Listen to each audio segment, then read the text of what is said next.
नमस्कार दोस्तों, 22 अप्रैल 2025 पहलगाम की बैसारन वैली, जिसे भारत का मिनी स्विट्जरलैंड भी कहा जाता है, इस जगह एक खौफनाक आतंकी हमला होता है जिसे देखकर पूरे देश की रूह कांप गई।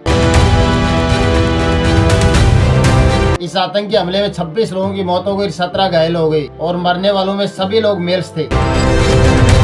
इस हाईली एल्टीट्यूड लोकेशन पर केवल पैदल या खच्चर पर बैठकर ही पहुंचा जा सकता है, इसलिए रेस्क्यू ऑपरेशन के लिए हेलीकॉप्टर का इस्तेमाल किया गया। जबकि इस आतंकी हमले में लोगों को धर्म के आधार पर टारगेट किया गया था।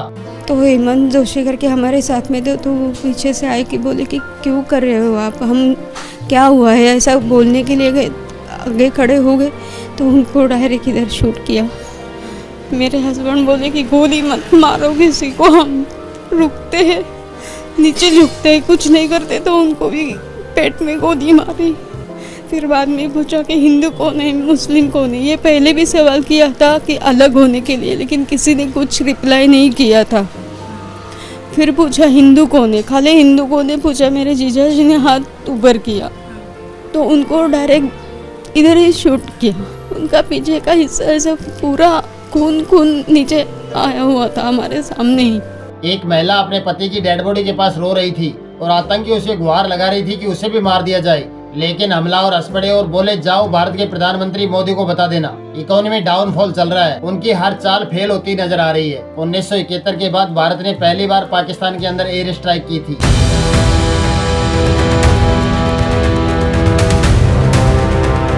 और आतंकवादियों को सीधा संदेश दिया था कि भारत अब घर में घुसकर मारेगा। पहलगाम अटैक के बाद पीएम मोदी ने साफ कह दिया था कि आतंकवादियों ने बहुत बड़ी गलती की है, इसलिए उनको उनकी कल्पना से भी बड़ी सजा मिलेगी। 22 अप्रैल को जम्मू कश्मीर के पहलगाम में आतंकियों ने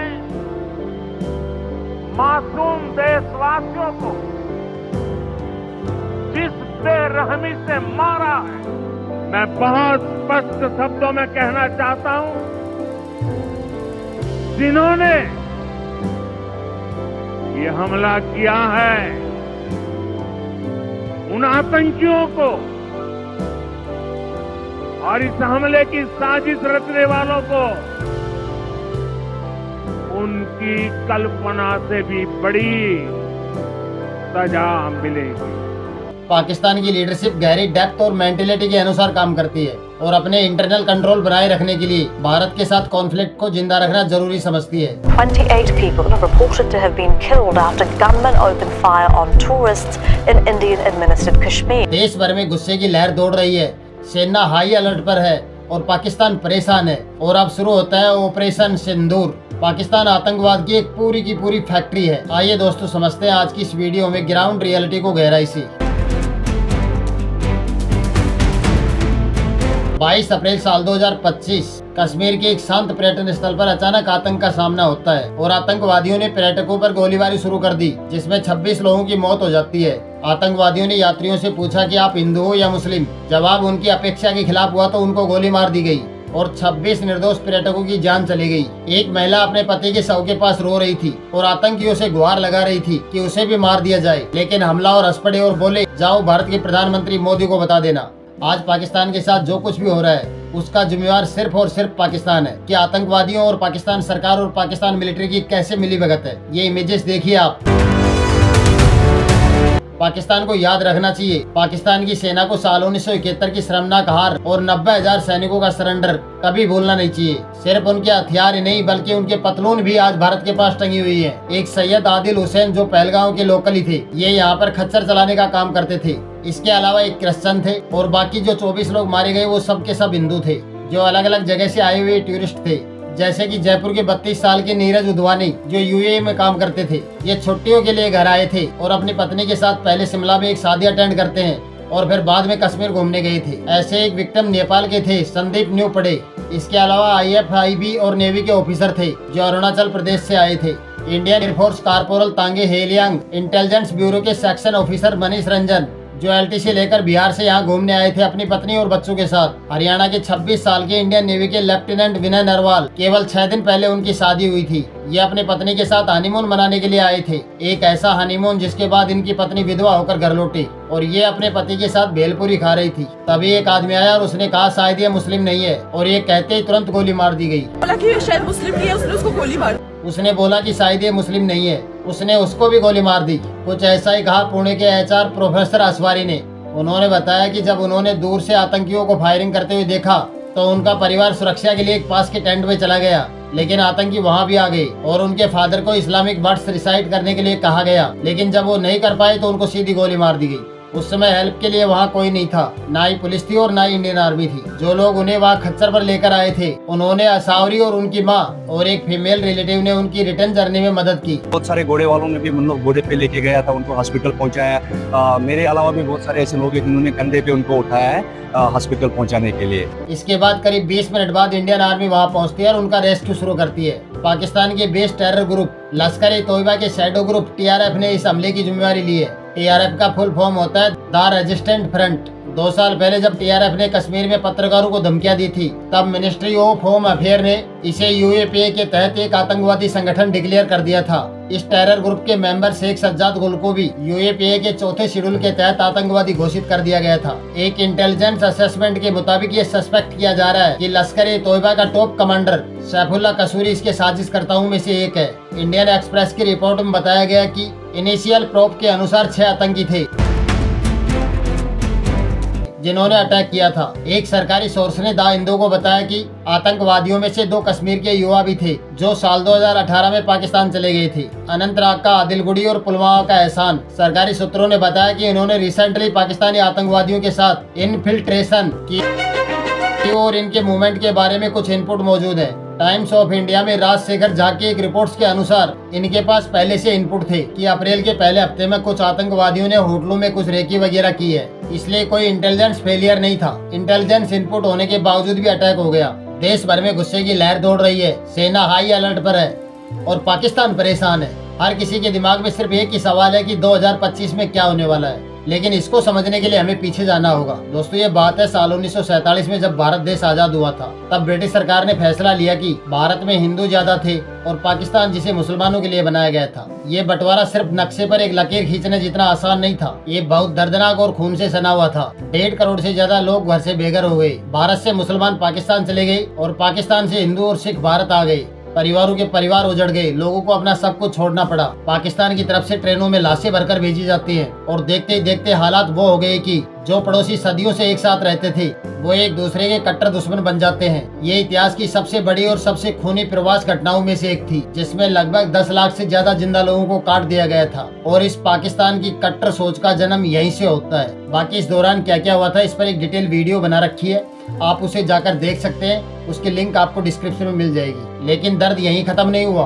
वक्त के साथ ये नफरत में बदल गया। दरारें और गहरी हो गई और सबसे बड़ी दरार कश्मीर में। तभी इसे धरती का स्वर्ग कहा जाता था। हिम से ढकी पहाड़ियाँ, शांत झीलें और हरी भरी घाटियाँ, एक ऐसा नजारा जो देखने वाला ठहर जाए। लेकिन राजनीति के लिहाज से ये हमेशा सुर्खियों के बीच रहा। जब ब्रिटिशर ने भारत को छोड़ा था तो उन्होंने लगभग 560 रियासतों को एक बड़ा डिसीजन लेने के लिए आजाद छोड़ दिया था, चाहे वो भारत में शामिल हो जाएं या फिर वो अलग रह सकते हैं। लेकिन कश्मीर के महाराजा हरि सिंह एक हिंदू थे और यही फैसला बाद में सबसे बड़े विवाद की जड़ बनता है। कश्मीर में ज्यादातर लोग मुसलमान थे, लेकिन महाराजा हरि सिंह ना तो भारत के साथ रहना चाहते थे और ना ही पाकिस्तान के साथ रहना चाहते थे। वो आजाद रहना चाहते थे। लेकिन अब होता क्या है दोस्तों, अक्टूबर 1947 में सब कुछ बदल गया था और पाकिस्तान ने कश्मीर पर अटैक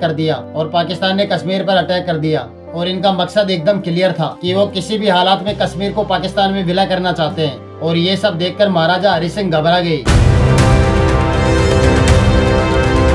और ये भारत से हेल्प मांगते हैं। इस टाइम पर भारत भी तैयार बैठा था, क्योंकि भारत पाकिस्तान की तरह जबरन कब्जा नहीं करना चाहता था। लेकिन एक शर्त रखी जाती है और कश्मीर को ऑफिशियली तौर पर भारत का हिस्सा बनना होगा और महाराजा हरि सिंह इस शर्त को एक्सेप्ट कर लेते हैं। फिर उसके बाद instrument of section agreement sign करवाया जाता है, जिसके बाद कश्मीर का कानूनी तौर पर भारत में विलय हो गया था। इसके बाद भारतीय सेना एक्शन में आई और पाकिस्तान को पीछे हटाने के लिए सेना कश्मीर पहुंचती है और यहीं से पहला युद्ध शुरू होता है। लेकिन अब तक कश्मीर बढ़ चुका था और भारत 2/3 हिस्से को अपने कंट्रोल में कर लेता है और पाकिस्तान ने बाकी हिस्से पर कब्जा कर लिया, जिसे आज पाकिस्तान अधिकृत कश्मीर POK के नाम से जानते हैं। अब संयुक्त राष्ट्र एक सुझाव देता है कि कश्मीर के लोगों से पूछा जाए कि वो क्या चाहते हैं, मतलब कि एक वोटिंग होनी चाहिए जिसमें जनता तय कर लेगी कि कश्मीर भारत के साथ रहेगा या पाकिस्तान के साथ जाएगा। तब से कश्मीर का विवाद जस का तस बना हुआ है। भारत और पाकिस्तान के बीच कश्मीर हमेशा टकराव का कारण बना रहता है। अब तक दोनों देश 4 युद्ध लड़ चुके हैं और हर युद्ध के अंदर पाकिस्तान की ढंग से पिटाई हुई है। साल 1947-48 में पहला युद्ध जो बंटवारे के तुरंत बाद कश्मीर को लेकर हुआ था। फिर उसके बाद पाकिस्तान साल 1965 में एक और विनाशकारी युद्ध करता है जिसमें उसके ढंग से पिटाई हुई थी और ये भी कश्मीर के लिए किया गया था। फिर साल 1971 में सबसे भीषण युद्ध हुआ था, लेकिन इस बार टॉपिक कश्मीर नहीं था बल्कि पाकिस्तान का पूर्वी पाकिस्तान था और भारत बांग्लादेश की आजादी के लिए उनको फुल सपोर्ट करता है। और इसी के साथ एक और नए देश का जन्म होता है, बांग्लादेश।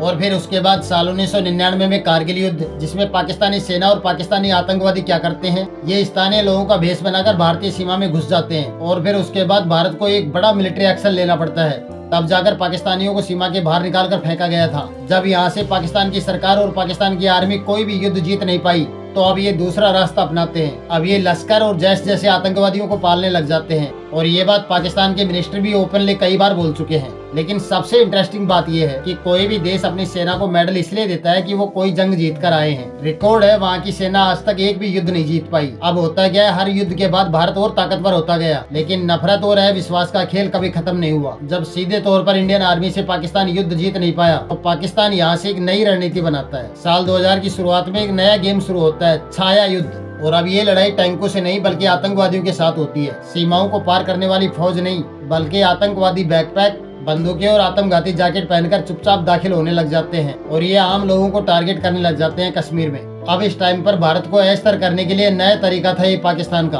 अब इसके बाद 26/11 मुंबई अटैक, देखते जाओ पाकिस्तान के काले कारनामे। क्यों जरूरी है ऑपरेशन सिंदूर। 26 नवंबर 2008 की रात पाकिस्तान से 10 आतंकवादी समुद्र के रास्ते मुंबई पहुंचते हैं। इनके पास AK-47 ग्रेनेड और विस्फोट भारी मात्रा में था और फिर ये अलग अलग बढ़ जाते हैं। मुंबई के अलग अलग इलाकों में कहर बरपाने के लिए निकल पड़ते हैं। Taj hotel, Oberoi Trident, cafe Leopold जो एक यहूदी सामुदायिक केंद्र है और शिवाजी टर्मिनल। अगले 60 घंटों तक मुंबई एक युद्ध क्षेत्र में बदल जाता है। इस हमले में 170 से ज्यादा लोग मारे जाते हैं जिसमें अमेरिका, इजरायली और ब्रिटिश नागरिक भी शामिल थे और लगभग 600 से ज्यादा लोग घायल हो गए थे। इसमें इकलौता जिंदा पकड़ा गया आतंकवादी अजमल कसाब था। उसके पूछताछ में पूरे हमले की साजिश और ट्रेनिंग का पूरा खुलासा हो जाता है। पता चला कि इस पूरी घटना का मास्टरमाइंड पाकिस्तान के अंदर बैठा आतंकी संगठन लश्कर-ए-तोयबा है। फिर आया उसके बाद पुलवामा अटैक 14 फरवरी 2019 को। एक सुसाइड बॉम्बर ने विस्फोटक से भरी कार को CRPF के काफिले को टक्कर मार दिया जिसमें हमारे 40 सोल्जर शहीद हो गए थे और ये भारतीय सुरक्षा बलों पर दशकों में सबसे बड़ा अटैक था। और इस हमले की जिम्मेवारी लेता है आतंकी संगठन जैश-ए-मोहम्मद जो पाकिस्तान में चल रहे हैं। भारत ने इसके बाद तुरंत एक्शन लिया और 26 फरवरी 2019 की सुबह हिंदुस्तान ने वो किया जो पहले कभी नहीं हुआ था। 26 फरवरी 2019 को भारतीय वायुसेना ने सीमा पार कर पाकिस्तान के बालाकोट में जैश-ए-मोहम्मद के सबसे बड़े आतंकी कैंप पर बमबारी करके उसको नष्ट कर देते हैं। भारत ने वो किया जो पहले कभी नहीं हुआ था। 1971 के बाद भारत ने पहली बार पाकिस्तान के अंदर एयर स्ट्राइक की थी और ये आतंकवादियों को एक सीधा संदेश था कि अब भारत घर में घुसकर मारता है। उम्मीद करता हूँ शायद अब तक आपको समझ में आ गया होगा कि क्यों जरूरत है ऑपरेशन सिंदूर को आर पार चलाने की। लेकिन इसके बाद पाकिस्तान ने तुरंत रिटालियन किया और पाकिस्तान अपने फाइटर जेट भेजता है भारत के अंदर अटैक करने के लिए। लेकिन इस दौरान विंग कमांडर अभिनंदन ने पाकिस्तानी F-16 को मार गिराया। लेकिन इस दौरान इनका विमान क्रैश हो गया और ये पाकिस्तान के इलाके में पहुंच जाते हैं और उनको पाकिस्तानी आर्मी अरेस्ट कर लेती है। फिर उसके बाद उनको 48 घंटे बाद छोड़ा जाता है। तब दुनिया देख रही थी 2 परमाणु पावर वाले देश और हालात कभी भी बिगड़ सकते हैं। मगर अंतर्राष्ट्रीय दबाव और भारत के सामने झुकना पड़ा और 1 मार्च को अभिनंदन को वापस भेजना पड़ा। हालांकि स्थिति कुछ समय के लिए शांत हुई थी लेकिन आतंक के हमले रुकने का नाम नहीं ले रहे थे। पाकिस्तान की तरफ से आतंकवाद कंटिन्यू चलता रहा जिसमें स्लीपर सेल OGW का झंडा फोड़ और भारतीय सुरक्षा बलों को दिन रात हाई अलर्ट पर रहना पड़ता है। लेकिन फिर 22 अप्रैल साल 2025 को एक खौफनाक घटना ने हमेशा के लिए सब कुछ बदल कर रख दिया। कश्मीर के पहलगाम में ये आतंकी हमला ये वही जगह है जहाँ पर हर साल हजारों लोग घूमने आते हैं, चीड़ के जंगलों में घुड़सवारी करते हुए, शांत झीलों का नजारा लेते हुए। लेकिन इस बार ये खूबसूरत वादियाँ आतंक की गवाह बन गई। उस दिन पहलगाम की शांत वादियाँ अचानक मौत का मैदान बन गई। पर्यटक हमेशा की तरह पहाड़ों का आनंद लेने आए थे और यहाँ पर गाड़ियों से अंदर जाना पॉसिबल नहीं है, इसलिए यहाँ पर घुड़सवारी के जरिए पहुँचा जा सकता है। कुछ लोग गाइड्स की मदद से इलाके में घूम रहे थे। इन्हीं के बीच में एक महिला अपने पति के साथ आई थी। उनके घोड़े का गाइड जो उनसे बातचीत कर रहा था लेकिन उसमें कुछ अजीब सा लग रहा था। वो सिर्फ आम पर्यटक सवाल नहीं पूछ रहा था बल्कि वो जांच पड़ताल कर रहा था। अब भारत ने पलटवार किया, लेकिन ये कोई मिसाइल अटैक नहीं था, बल्कि अब शुरू होती है वाटर वार। साल 1960 में भारत पाकिस्तान ने इंडिस जल संधि एग्रीमेंट साइन किए थी। पाकिस्तान को सिंधु, झेलम और चिनाब नदियों का पानी मिलेगा और भारत को रावी, व्यास और सतलुज का पानी मिलेगा। उस दौरान मकसद था पानी को लेकर विवाद को रोकना, क्योंकि दोनों देश इसी पर निर्भर थे। लेकिन पहलगाम अटैक होने के बाद भारत ने जल संधि एग्रीमेंट को रद्द कर दिया। भारत ने एक बहुत बड़ा लेकिन शांत कदम उठाया, क्योंकि ये एक ऐसा डिसीजन है जो आगे चलकर पाकिस्तान को बहुत ज्यादा दर्द देगा। आप आतंक भेजते रहो, हम नदियों का पानी बंद कर देंगे और पाकिस्तान की एग्रीकल्चर इकोनॉमी को बहुत बड़ा नुकसान होगा, क्योंकि उसका 70% पानी इन्हीं नदियों से आता है। भारत सरकार ने एक ऑफिशियल स्टेटमेंट जारी करके कहा, लेकिन अगर लीगली तौर पर देखा जाए तो भारत ने कोई कानून नहीं तोड़ा, बस अपना रवैया बदला है। इस बीच बॉर्डर पर हालात और खराब होते चले गई। लगभग हर दिन पाकिस्तान की तरफ से फायरिंग होने लग जाती है। पाकिस्तान की तरफ से ड्रोन घुसपैठ, स्पाइनर मूवमेंट और सर्विलांस ड्रोन को गिराने की रिपोर्ट सामने आने लग जाती है। पाकिस्तान पहले से इकोनॉमिक क्राइसिस, गिरती करेंसी और हाई इन्फ्लेशन का सामना कर रहा है, और इन सब का जिम्मेवार सिर्फ पाकिस्तान ही है। अब उसको ऐसी सिचुएशन का सामना करना पड़ रहा है जिसके लिए वो बिल्कुल तैयार नहीं है, युद्ध की इंटेंसिटी के लिए। लेकिन इन सब के लिए जिम्मेवार है पाकिस्तानी आर्मी चीफ आसिफ मुनीर। उसकी ये स्टेटमेंट देखिए आप। We are different from the Hindus in every possible aspect of life. Our religion is different. Our customs are different. Our traditions are different. Our thoughts are different. Our ambitions are different. That was the foundation of the two nation theory that was laid there. That we are two nations. We are not one nation. So because of that, our forefathers, they struggled, mounted that incessant struggle to create this country. Our forefathers, they have sacrificed immensely, and we have sacrificed a lot for the creation of this country, and we know how to defend it. क्योंकि Pahalgam attack उसी ने करवाया है। उसकी ये speech सुनो आप। पाकिस्तान के हालात इतने गंदे हैं, सिविलियंस बेसिक और ग्रोसरी खरीदने के लिए लंबी लंबी लाइनें लगी पड़ी हैं। अब पाकिस्तान के हालात इतने खराब है कि आप खुद देख सकते हो। खाने पीने की चीजें रेटें डबल हो चुकी हैं पाकिस्तान के अंदर। फ्यूल की शॉर्टेज बढ़ चुकी है पाकिस्तान के अंदर। पाकिस्तानी गवर्नमेंट पर पब्लिक का ट्रस्ट कमजोर पड़ने लग गया है। लेकिन क्या इससे मिलिट्री लीडरशिप रुकी? बिल्कुल नहीं। पाकिस्तान की लीडरशिप स्ट्रेटेजिक डेप्थ की मेंटेलिटी के अनुसार काम करता है और इंटरनल कंट्रोल बनाए रखने के लिए भारत के साथ कॉन्फ्लिक्ट को हमेशा जिंदा रखना चाहता है। लेकिन इस बार पाकिस्तान पर इंटरनेशनल प्रेशर ज्यादा बढ़ रहा है आतंकवाद को लेकर। इकोनॉमी डाउनफॉल चल रहा है, उनकी हर चाल फेल होती ही नजर आ रही है। भारत ने अभी तक मिलिट्री अटैक किया भी नहीं, लेकिन भारत पूरा गेम सेट कर चुका है। टेंशन अपनी पीक पर है, सोल्जर अलर्ट पर है, बॉर्डर पर स्ट्रेस है, डिप्लोमेट फुल फॉर्म में काम कर रहे हैं और लोग सोच रहे हैं कि क्या किसी बड़े इवेंट की शुरुआत होने वाली है। इससे दोस्तों पुलवामा हमले की याद आती है। जून 2019 में minister of state for home affair G Kishan Reddy ने राज्यसभा को बताया था